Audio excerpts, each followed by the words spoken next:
The main thing is you got to have the guts to do it.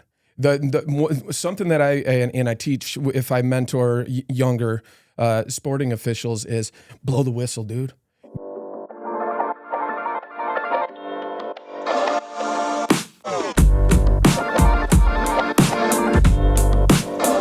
Welcome back to the Talk Midland podcast. My name is Logan Ricchetti with Modern Realty, and today I have Modern Realty's original gangster. Yes. With me since the beginning, 15 years now, Kevin Crampton, associate broker, Modern Realty. But we're not here to talk about real estate today. We're here to talk about officiating high school and other age sports in the Midland area. Yeah.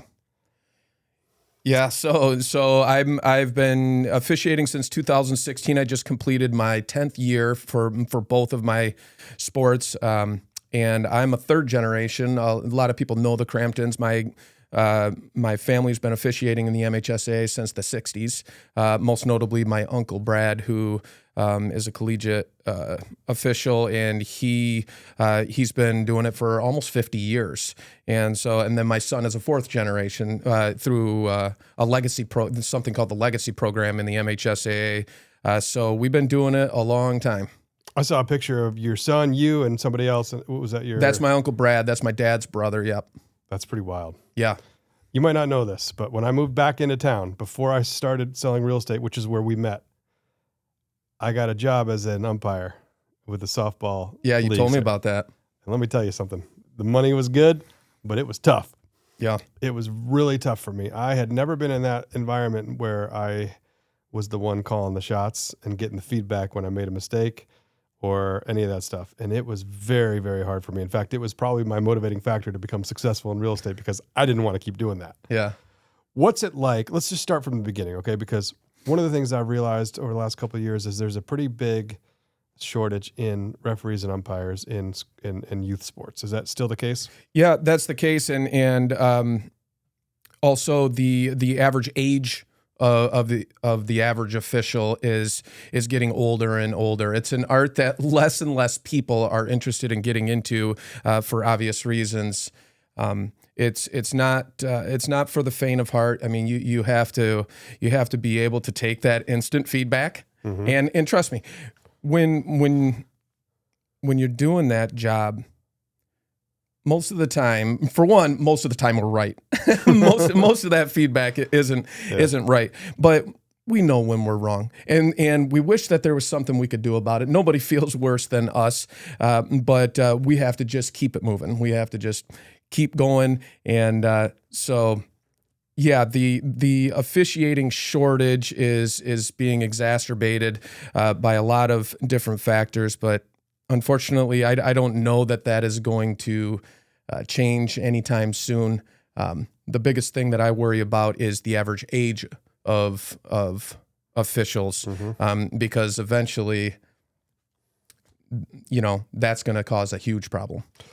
Yeah, I mean, I don't know anybody our age really that's an official except for you. I mean, I'm sure there are some, but it's more of a job seems to be older folks that have been around for a long time, and there's not a lot of marketing or pipelining to try to get new officials. I've seen shortages, but part of my experience now that I have kiddos and playing youth sports and things like that, obviously we're going to get more exposure to referees and umpires as we move up, and you and I both have a sports background, so we're very familiar with sporting events and officials. But every time there's a play, half of the crowd is happy and half of the crowd is upset. One of the teams is happy, one of the teams is upset. So I guess you have to build some thick skin pretty much knowing that no matter what call you make on a play, somebody's not going to be happy about it. Yeah, and the main thing is you got to have the guts to do it. Something that I teach if I mentor younger sporting officials is blow the whistle, dude. Get air in your whistle. Everything is going to be fine. You're going to get booed out of way more gyms and off of way more fields by not being decisive, by not having the guts to make that call. Just make the call. Like you said, you already know half of everybody's going to be happy, half of everybody's going to be not happy. But what is going to make everybody unhappy is when you don't make any calls at all. So that's something that I learned especially with basketball, because in basketball, when I first started basketball, which is by far the most difficult sport that I think there is to officiate. Certainly out of the two sports that I officiate, because it's such a judgment. Everything is judgment. Where football, everything is mechanics. If you're very good mechanically and rules wise with football, you're going to be fine. With basketball, you have to have very, very good judgment. And I would just be scared, because once you make that call, that's not the end of it. You don't just go tweet and then that's over and the play keeps going. Now you gotta face the music. Now you gotta go to the table. You gotta announce exactly what the foul is. You gotta tell what the next sequence is. And I was always scared to do that. And so it would have to be something just blatant, flagrantly obvious, or I didn't have the guts to call it. And I started to learn that just make the call. Use your best judgment, make the call, and generally you're going to be fine. Let's start with if somebody's listening who wants to maybe become an official, and they're going to listen to your interview and talk about and kind of think about the pros and the cons of what's exciting about it and what's difficult about it. Let's start with the easiest, lowest friction opportunity. Would that be like Little League soccer? Where would you start? Yeah, probably. So my specialty would be football, basketball, or baseball, because I coach baseball. I don't officiate or umpire baseball, but I coach Little League. I think that in terms of barrier for entry, yeah, with football, it's going to be youth sports. It's going to be Saturday morning, what we call the bobbleheads. So those little third graders whose helmets are bigger than their entire body, and you're going to work those games. That's what my son started working, and I would work those games with him just so that I could mentor him. Same thing with baseball. I coach AA Little League, and usually our umpires are teenage kids, which is fine. Mm-hmm. That's where you sort of start. And then once you get into it, you start to learn about the governing bodies and sort of the processes that get you into high school sports, which is mainly what I do, through National Federation sanctioned contests through the MHSAA. And so, everything is a progressive workup. Even I started as an adult. I started when I was 29 years old maybe. Mm-hmm. And obviously, I had a little bit of nepotism because of my family was able to put me in touch with all of the right people. But I started calling middle school games and I started calling youth games. I would call 7 football games in a day. Wow! Starting with my first kickoff at 9 a.m. and not walking off the field until 9:30 p.m. So that's generally how you get your start, and just you get that amount of snaps that will get you into officiating bigger games. And so it's the Michigan High School Athletic Association. That's the high school level? Yeah. So you sign up to become an official through that entity? Yeah. So it's just like anything else, just like real estate, or anything that has a governance. So you're going to have your national government, you're going to have your state government, and then typically your local government. In high school sports, it's the sporting conferences. So the national is the National Federation of High School Sports, the NFHS. Mm-hmm. So that's where the rule set comes from. So all of our rules books, our mechanics books, our case books, everything comes from the National Federation. And then you have the MHSAA, which is obviously the state governing body. That's who sort of oversees all of the local conferences. In our area, the prevailing conferences are the Saginaw Valley Conference, the Tri-Valley Conference, and the Jack Pine Conference. So that's typically what I serve at the high school level. But yeah, that's the way that it works. When you register with that state association. And then the conferences employ a third-party association that handles the officials in terms of assignments. So in our area, that's called the TCAOA, or the Tri-Cities Officials Association. And that's what I pay dues to all of them, just like in real estate. So you pay dues to them and you get the benefits of being insured by them and being represented by them and obviously being assigned to contests. Okay, so they do the scheduling and the management of all the officials. Yep. So the conferences stipulate the schedules, and the TCAOA, in my case, used to be the Midland Association, but then we merged with the Bay Metro Association, I think in 2020, and we became the TCAOA. But the TCAOA is where the assignments come from. So they get the schedules from the conferences, and then the assigners assign the contests to the appropriate officials that they think are the best fit for those contests.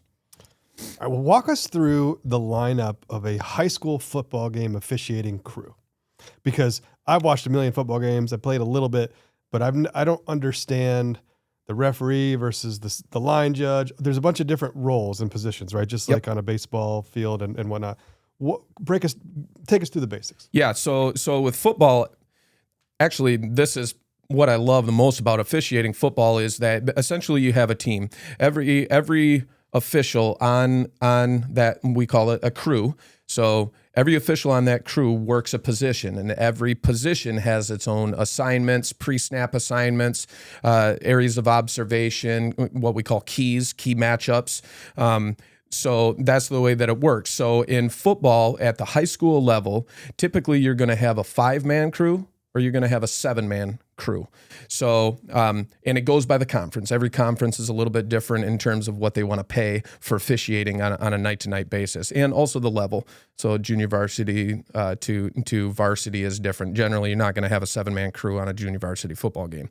But so our area uses 5-man crews by and large for the 2 conferences besides the Saginaw Valley Conference. So you're going to have a referee, you're going to have a head linesman, you're going to have a line judge, you're going to have an umpire, and you're going to have a back judge. Those are the 5 positions of a 5-man crew. And the head linesman is the line of scrimmage official that is working on the chain side of the football field. So opposite the press box, that's the head linesman. And his job is to coordinate and facilitate the chain, the down and distance. The line judge has the opposite side, so the home side or the press box side, and he has different responsibilities on punts and different things like that. What does he do on a normal down? The line judge? Yeah. So the line judge is observing his keys, which are the closest Receivers? players, generally receivers that are on his side, and usually he'll also have the tackle on his side depending on the handedness of the quarterback, because the referee or the white hat, the crew chief, is going to be working the tackle opposite of the handedness of the quarterback. So it kind of gets complicated. Wow. Then also the line judge and the head linesman are both observing what's called the neutral zone, which is the width of the field by the width of the ball. There's a no man's area that's called the neutral zone, where neither team can penetrate into that in high school football. In pro football, you have an opportunity to get back, not in high school football. As soon as that's infracted, you have a neutral zone infraction and you have a dead ball foul. So they're looking at that. They're also making sure that the formation is legal, because you can only have X amount of backs, or people defined as outside of the waistband of the snapper in the backfield, and making sure that there's enough players on the line of scrimmage. If there's too many players on the line of scrimmage, which is fine, but it just makes receivers ineligible. So now there's players that cannot go downfield or go beyond the expanded neutral zone, which is 2 yards beyond the neutral zone. So that's what the 2 line of scrimmage officials are doing. Okay, so the 2 line of scrimmage officials are looking at the neutral zone, and they're looking at the receivers that are nearest to them, and then the outside tackle. So in other words, they have a predefined zone that they're tracking, and of course they call the false starts, the encroachments, all that stuff. Exactly, and those are their keys pre-snap. So now once the ball is snapped, obviously you got 22 players going in every direction. There's chaos, and the way that we decipher what is going on in that chaos is we're only looking at very specific things. We're only looking at very specific matchups, because once the ball is snapped, then you have to go downfield with your keys, because usually they're wide receivers, and then you'll release them to the back judge at some point if it's a deep downfield play. All right, so the line judges are moving down the field during the play to stay with their side of the receivers and whatever's going on in their quadrant. Are they looking at portions of the field, or are they looking at and tracking specific players, or both? Both. And the officials actually aren't going to move from their spot. They're just going to observe those players. They're not going to move from their spot until the ball has crossed the line of scrimmage, either whether it's thrown or it's carried, because they're also in charge at the end of the play of making the spot, or they're the ones that are actually saying where the down ends. So they have to have their pre-snap keys, watch their keys until they release it to the next official in the sequence, which for them would be the back judge, and then they have to observe the play. If it's thrown, then they have to be keyed in to make sure there's no grab and restrict, any kind of infraction that happens while the ball's in flight. And if it's ran, then they need to be able to spot where the down ends. But the reason that they don't move until the ball crosses the line of scrimmage is because if you move and that play comes to you, I don't know if you've ever been ran over by a 6'3" linebacker or running back. You do not want to be in front of the play. You want to allow the play to come beyond you, and then you trail the play. And that's generally how they are going to work their position. Okay, so we got the two side judges now. Who's you said the backfield judge? Yep, there's something called a back judge on a 5-man crew, and on a 7-man crew, then you have a field judge and a side judge. And basically, they're back judges that work on the sideline. And then the back judge is the furthest guy in the defensive backfield. So he's the last person on the field. There's nothing that ever should be behind the back judge besides the goal line. And so their job is pre-snap. They have the game clock, and they have keys too, which are usually the inside most eligible receiver. So they're the slot. Yeah, well, it could be the slot. Tight end. It could be a lot of different things, but eligible. So they have to be the widest person on the line of scrimmage, or they have to be a back in order to go downfield. That's why you can only have X amount of people in the backfield. Anyway, that's what they're watching pre-snap, and then they have the play clock. And once the play develops and goes downfield, then that official would start to work those matchups downfield. With a 7-man crew, you just have more help. So with a 7-man crew, the marginal difference of the extra 2 people is 2 more back judges flanking the back judge in the middle, calling them line judges. Yep, a side judge and a field judge. Yeah. Yep, and so that's what they do. But they also take anything that goes beyond 7 yards downfield. They basically become the same as the linesman. Oh. So then they have the spot, and basically the line judges they release those plays to the defensive backfield officials. In Major League Baseball, you'll see umpires down the lines on left and right field lines, down by the fence. Those are the marginal extra. Exactly. Officials. And you only see that in the playoffs. Is that right? Yep. I was going to ask you that. Okay. Yep. But the point is, those are the redundant extra help that you get on a higher scrutiny game, a more important game, playoffs, or conferences that have teams that tend to throw more. Okay. So this is why the Saginaw Valley uses 7-man crews, because the pedigree in the Saginaw Valley for football has much more capable quarterbacks and wide receiver play, and they tend to throw a lot more than the Blue Bloods in the Jack Pine. You're talking Gladwin and Clare, and these are, Ogama Heights. These are people who are going to run the ball straight at you. So they typically don't need as much downfield help. All right, side judges, back judge, sometimes an extra field judge and an extra side judge. Yeah. There's 2 more. There's an umpire and a referee. Yes. So those are your middle guys, are your referee, your umpire, your back judge.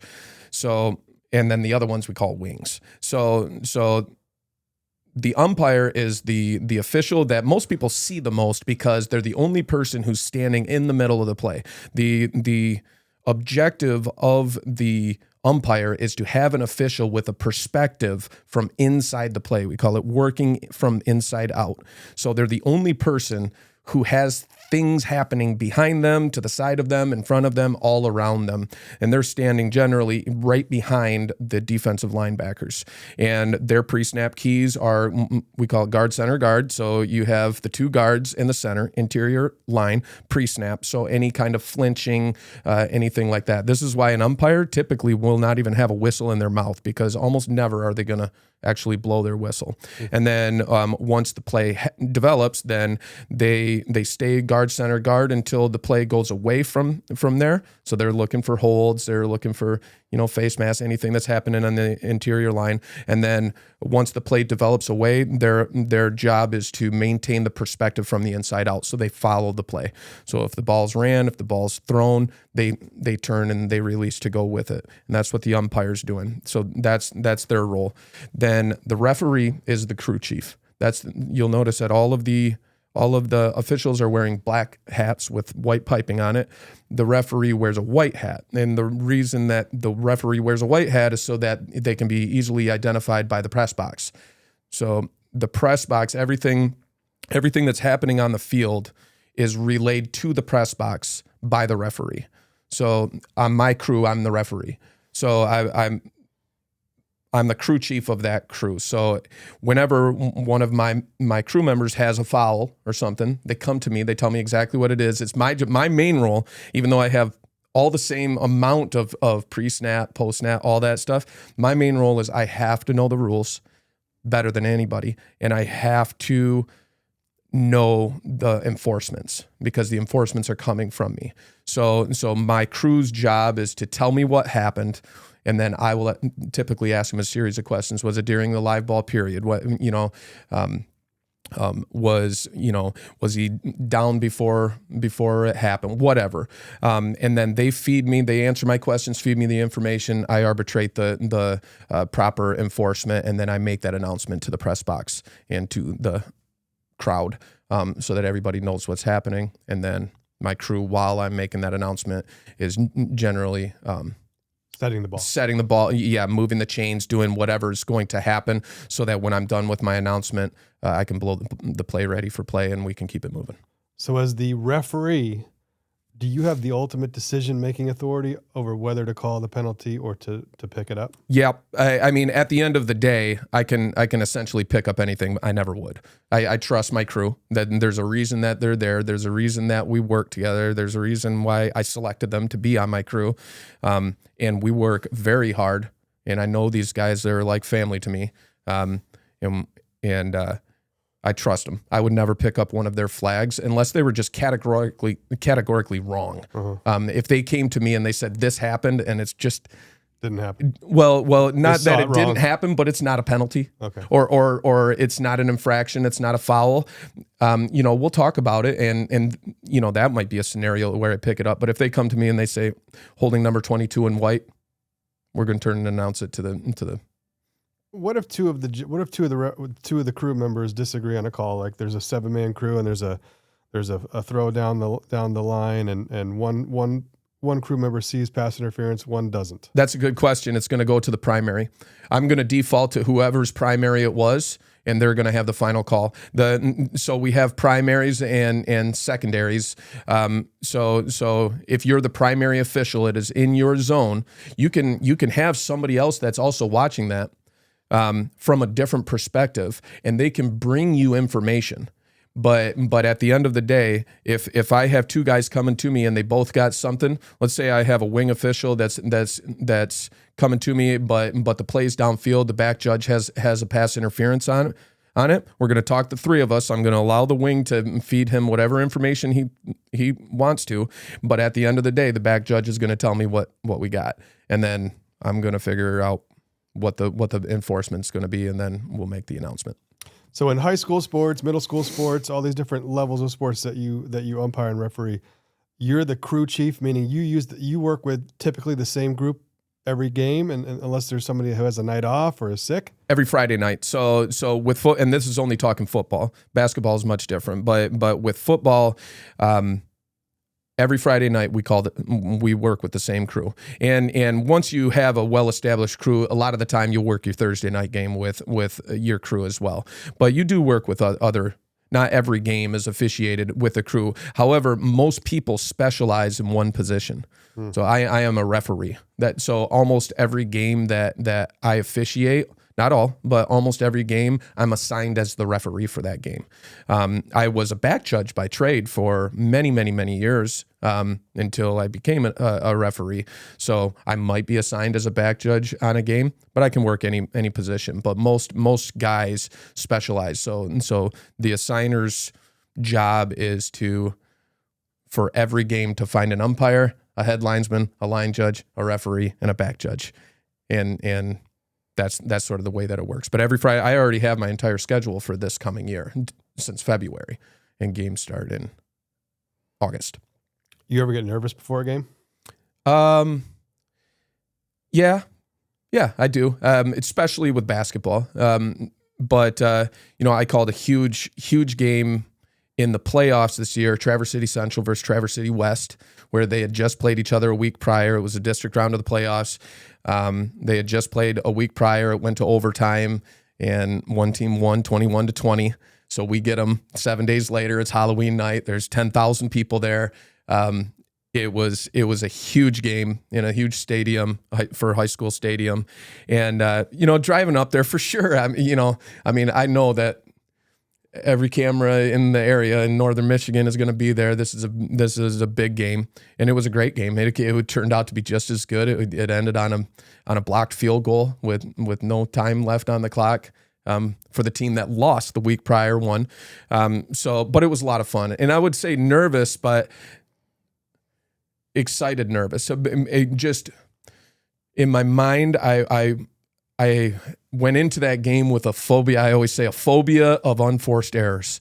What I cannot do is screw something up. And so that's what I was nervous about more than anything. But at the end of the day, I mean, it's football. I've done this. I've officiated over 1,200 National Federation sanctioned contests. I know exactly what I'm doing. I've been there before, but yeah, you do. And then with basketball, it's very, very different environment. You're in an enclosed room with less people, but much more energy. And everything is a snap decision, and it's a lot different. Well, for one thing, in basketball, like you said, it's a closed room. The fans are much closer to the court. Oh yeah. They can hear and see and experience a lot more. Oh yeah. And of course, every time you blow the whistle, the entire room is looking at you, and you have controlled the energy of the room. Yes. For better or for worse. And of course, one side of the room is not going to like the whistle that you blew every time you blow it. Yeah. And you blow it a lot more. Yeah. So in a basketball game, I mean, you're going to have a couple dozen fouls. Yeah. I mean, you're going to stop, your whistle's going to stop the play, and something is going to result from it many, many times during a game, whether it's a call on a boundary or a backcourt or a foul or a violation, all of these different things that go into it, and it has to happen instantly. Have you ever had a Bobby Knight chair throwing incident or anything like that? No, I wouldn't say a Bobby Knight chair throwing incident, but of course I've ran players, I've ran coaches, I've ran fans. I mean, at the end of the day, this isn't collegiate sports. This isn't pro sports. You don't quite get the grace from the officials that you're going to get in the NBA, and you're going to be held to the National Federation and the MHSA standard for sporting behavior. And the coaches, the players, everybody knows where the line is, and if they cross it, then it'll be handled. But a lot of coaches too, until they know, and everybody knows me very well in these conferences, but until they know you, they are going to push you as far as they can push you to figure out where that line is for you and how much guts you have. Because I don't know if you've ever been in a gym with 1,200 people in it, and then you throw their coach out of the game. It's going to make for a long night the rest of the night. So you gotta have the guts to do that. But once they know that you will, they're typically will not toe that line as much. Well, as you're talking, I'm thinking about college and professional baseball, where coming out to argue with the umpire is part of the culture. Yeah. And one of the things I love about baseball specifically is that umpires allow for that to an extent. In other words, they understand that and it's almost like the coach has to do it just to show the players that he has their back. Yeah. And I remember, I've seen both sides of that, as a player watching our coaches going out there, and, if a pitcher throws at your head or, something bad happens, and you want your coach to go out there and yell and scream and make sure that umpire knows that wasn't okay. Or if there's a bad call that was really egregious, and, it's almost like you have to just go out there and sometimes, you see these jokes about how they come out there and they just like, I'm just yelling at you right now, so my players know that I'm yelling at you, but I really don't mean it, and it's not a big deal, and we'll just keep playing it, no big deal. But then on the other side of it too, it can be very hostile and very aggressive. Uh-huh. And I love watching these on TikTok sometimes when I get bored, watching the umpires go from, allowing this behavior and kind of dealing with it a little bit, and then you see the escalation, and then it's, don't kick dirt on my shoe, don't spit in my face, don't you dare touch me, because there's some boundaries that once crossed, that's it. Right. But I also saw, I don't know if you know every sport. I don't know if you followed the College World Series a couple of years ago. There was a coach that got kicked out in like the first inning of the game. And it was egregious in my mind. I thought it was unfair. The decision was hasty.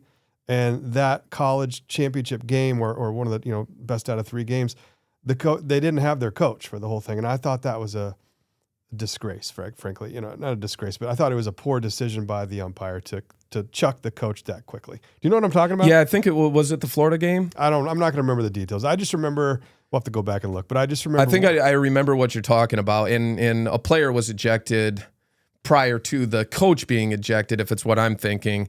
And yeah, it might have been a hair trigger there. Probably didn't need to go there if it's what I was thinking. So we got 2 outs, 1 on, bottom of the first inning. Yeah, this is it. This is it. LSU versus Coastal. And Coastal was a big underdog. And I watched Coastal Carolina all the way through this World Series. And they were kicking everybody's butt. They had won like 40-something games in a row. And then something happens with a play, and they chuck the coach right here. Here it comes. So here he right is. Here. They chucked him. So he's jawing. This is it. He's jawing, but you got 3 misses. 3 misses. Yeah. Okay. I hear you, and Coach. that was it. First inning. And that's all he had done. And I watched the post-game interview about this, and he was really upset. But so has he already been ran at this point? He's already been ran. Okay, so he was ran now already. he's going to get his money's worth. Well, now he's. He dumped an official or he tripped. But the coach had been chucked before that, and obviously this is inappropriate to put your body on another man like that. But he's. Well, I don't know if he did or not. I saw some roly-polying on the ground there. I was watching this game live when it happened, and I was really disappointed because it had an influence on the game. They ended up losing the game. They lost the series. So now the base coach, still looks like the third base coach is going to come in. Did he get ran too? So the only question I would have is, did he say a magic word? I mean, obviously there's a few magic words that's gonna get you a trip to the clubhouse. I couldn't see that, but if I'm this official, we never want to have a big call like this early in a game. You want to talk about a long night or a long day. Yeah. This is 2 outs in the bottom of the first. Yeah. And it's brutal to have one here. It's the World Series championship. I mean, the standard of what was required to throw this coach out of the game, I don't, like you said, you don't know what was said, but I don't. Yeah, it's got to be high. I think it was a bad decision. Yeah, you gotta give some grace. What we call game time situation. There's a. There's a level where you're going to elevate it a little bit. It looks like this is game 2 of a 3-game series in the Men's College World Series. I don't know what he said. I think what happened, if I recall, I don't recall for sure, but I think the umpire told him to either stop talking or to get back in. Well, he's showing him the count again. Showed him the count, and then I think he either refused to get out of the dugout or he refused to stop talking. So he calls a time here. He goes here. Where did he run? I don't know him? what he's doing. It was very cool. Oh, he did run him. Yeah, you want to talk about that. I mean, and this came from the home plate umpire, right, which you and I both know. I mean, this is a guy that's going to get the most scrutiny all day anyway. See where he is though? That's why he got thrown, because he didn't go back into the dugout. Yeah. And okay, I get that. But how about give him a chance? Give him, just say, hey, I will throw you out if you don't leave, or, I don't know, maybe he did. Who knows? Again, I'm looking at this through the lens of the coach and the players, you're looking at it through the lens of the ump, which makes sense. It's different perspectives.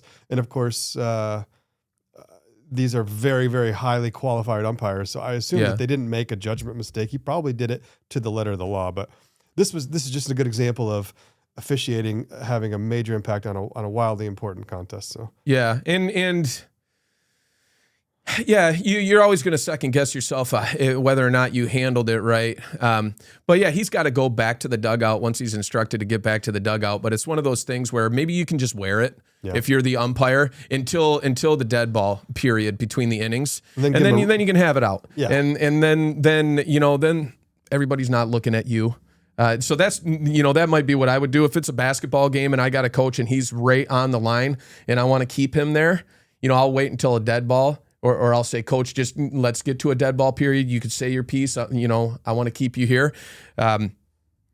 because nobody came to see the officials. And now that's all they remember. That's what you remember years later. All you remember about this game is that coach getting ran in the first. That's a shame. I think that being an umpire, you have to have a spine, and but you also have a little bit of an ego, and that's part of the job. You just got to be careful not to allow your ego to be inflamed when it's attacked, right? It's just like a sale or anything else. How do you maintain your composure when you're getting yelled at or when somebody's being a little bit disrespectful to you? So it depends on who it is. And like you said, a lot of it is performative. I'm not going to lie to you. There's coaches that I know personally. And they'll come out, they'll start, like you said, kicking and doing their thing. And I'll just wink at them and just say, do you want a technical? Like a lot of the time, that's what they want. Yeah. And they're just coming out, grab a technical, show the team, just like you said, it's a performative thing. No problem. I've talked in pre-games with coaches saying, hey, man, if I start getting on you, this is what I want to happen. No problem. No problem. Wow. And that keeps it from escalating. And that way, when they start, because I know them well enough to know that it's a bit out of their character, hit them with a technical, they sit down, and to them, they've gained a little bit more control through that. So I will say a lot of it is performative. But a lot of it, again, is people trying to see how much that they can get. A lot of coaches, I refer to them as yipping dogs. So there's a lot of yipping dogs that are just going to yip, yip, yip, yip, yip. And just like a yipping dog, you just stop listening. Yeah. You can't give them any benefit of the doubt because, hey, maybe I was wrong, but I'm pretty good at what I do. Mm-hmm. I'm not wrong every time. Mm-hmm. If you're complaining about every single call that I make, that ain't going to cut it. Yeah. I know better than that. So I can't give you the benefit of the doubt. And then on the flip side, there's guys that never say anything. So when they say something, I say, you know what? I might want another look at that. And I every single game that I call, I watch it.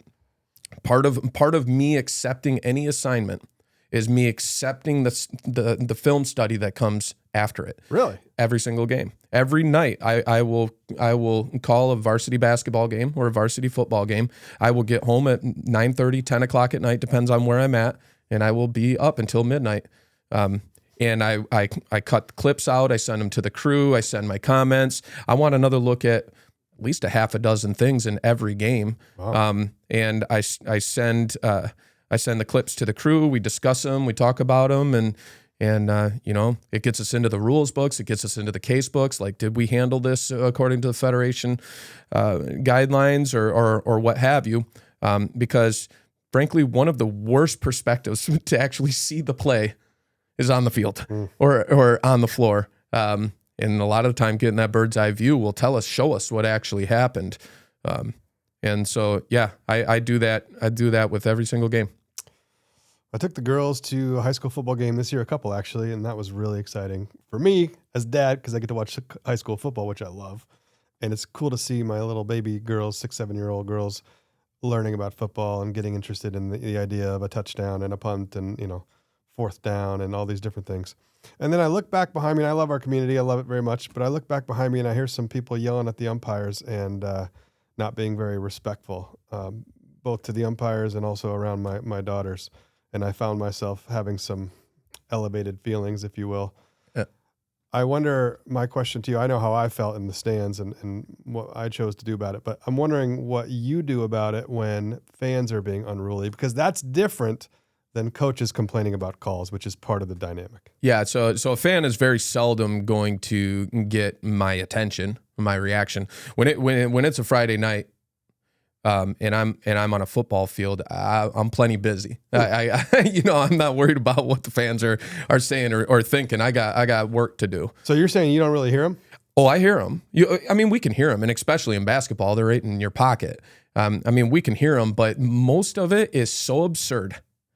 And so just inherently not wrong. Little Johnny. These guys don't have a clue. They've never, hey, anybody watching this, $12.99, you can buy a National Federation rules book if you want to, and you can know the rules. Yeah. Anybody can do that. Sure. And then once you study it for a decade, then you can talk rules with a guy like me.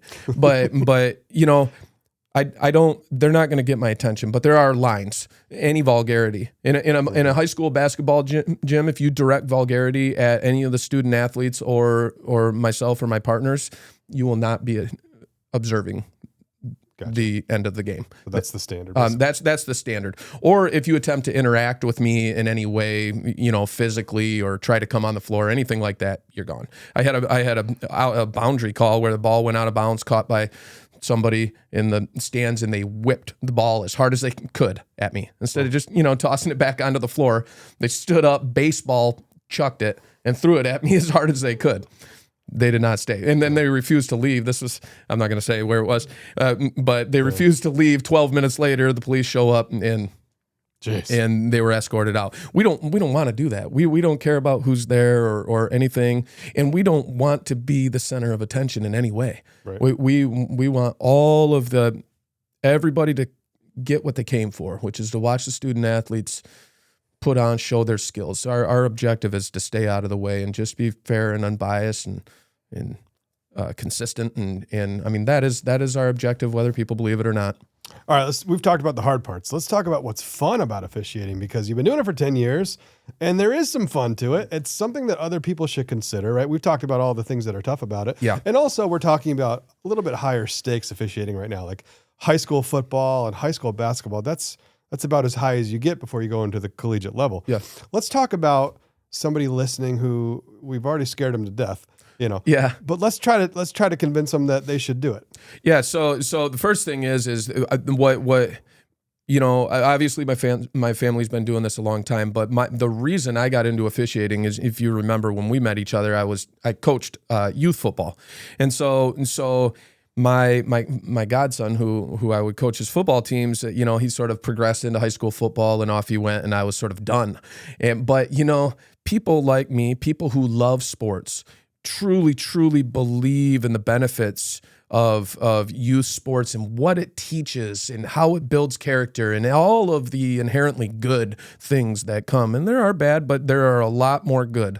If there wasn't more good, nobody would do it. Yeah. And so I still had that hankering to like be around it. The smells and the sights and the sounds and the chaos and all of that. People like me, we love it. And so that's what got me into it. So anybody who feels that same way, or maybe they're done coaching or their kids are done playing or whatever, might be a great thing. Another thing is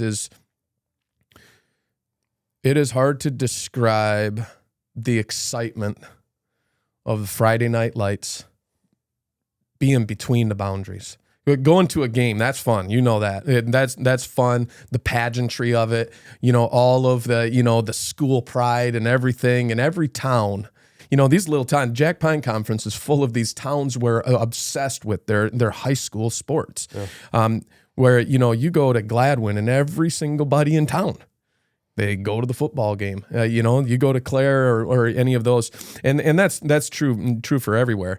So it's hard until you really, and every now and then, about once a year, I'll just look around one time, during a dead ball, and just be like, man, this is fun. Same thing with basketball. So that there's a lot of good. And then of course they pay us to do it. I always say that I wouldn't do it for free, but I don't do it for the money, because when you factor in the amount of travel and all that, and depending if you're like me and I'm on the phone constantly with work and all this kind of stuff, I typically will meet my crew at the game sites. But a lot of crews, they ride together, so that saves everybody money. But you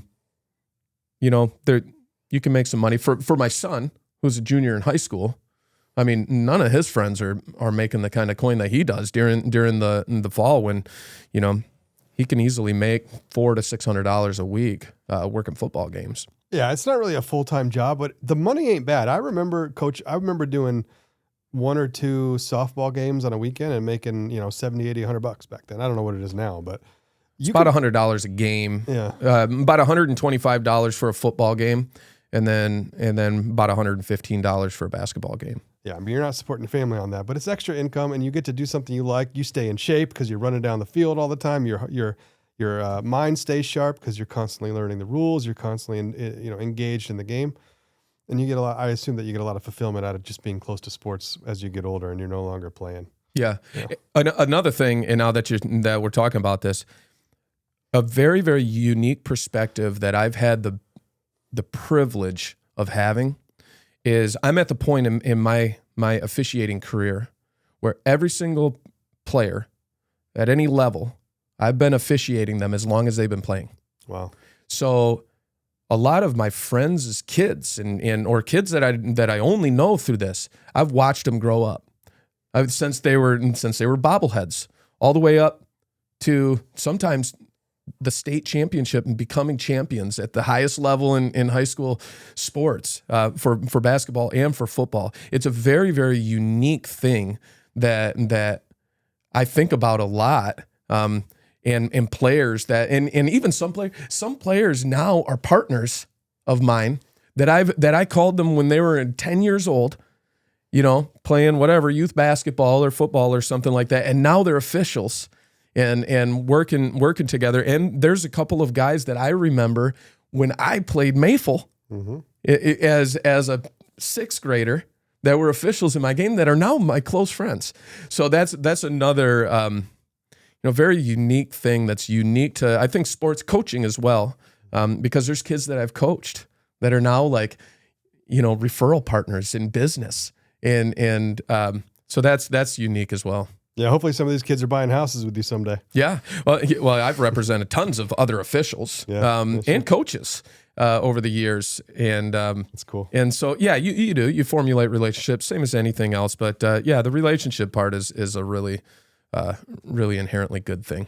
All right, last question for you. Do you have any ambitions to do college or pro sports? And if so, what is the trajectory that gets you there? How do you make it from high school to the next level? Yeah, so the short answer is maybe. If I did, it'd be football. The progression from that, for one, you got to definitely know what you're doing. But it's just like with high school, where then you need to subscribe to a officials association that handles collegiate officials, and then they have a different rule set for one, and they have a much stricter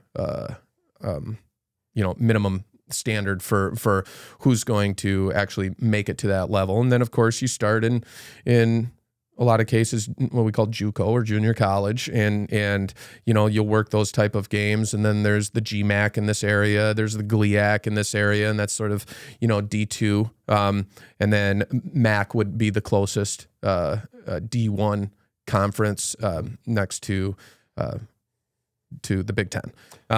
And so basically there's a very popular person that's from Midland, that's one of the highest level collegiate officials in the country.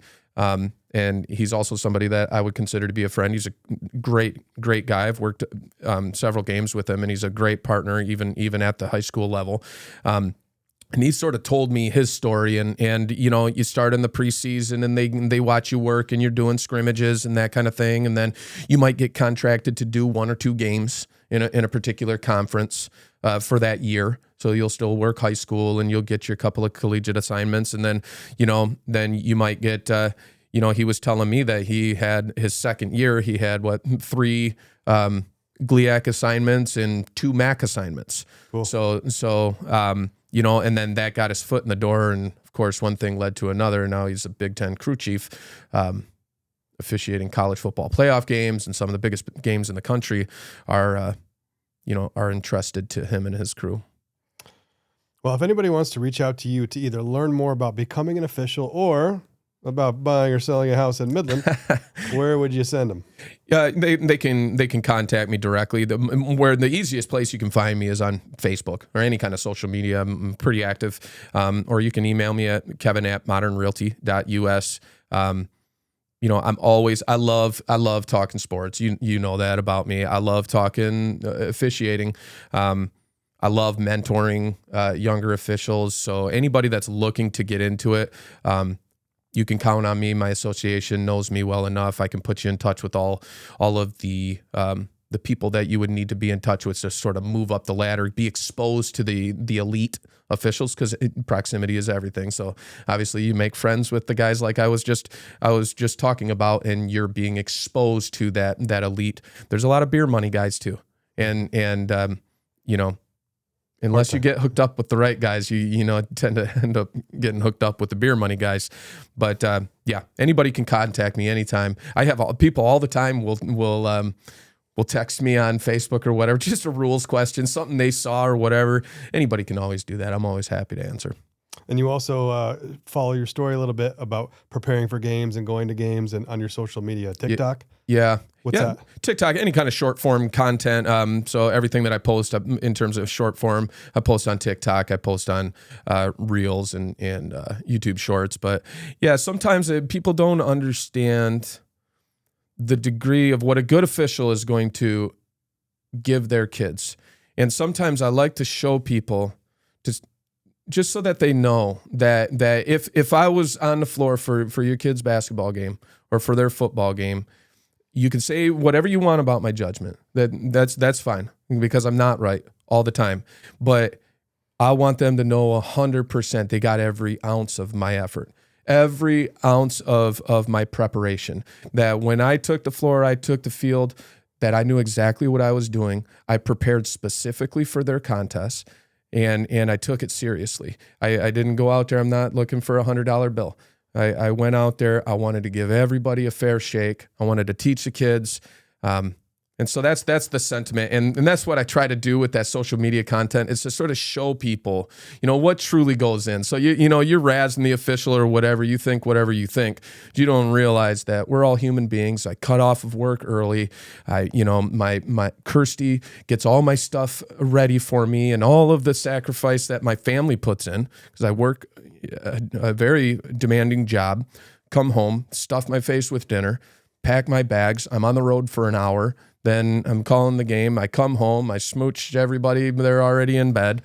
I crack a beer and I sit down. I watch your game. I make sure, that I'm right or I'm not right or whatever. But that's the type of effort that a good official is going to put into your game. Kevin, thanks for being on the Talk Midland podcast. Yeah, this is fun. I've seen so many of these, and this was fun. Way funner than talking about real estate. No technical fouls. No, hey, well, we'll have to see about that. Thanks.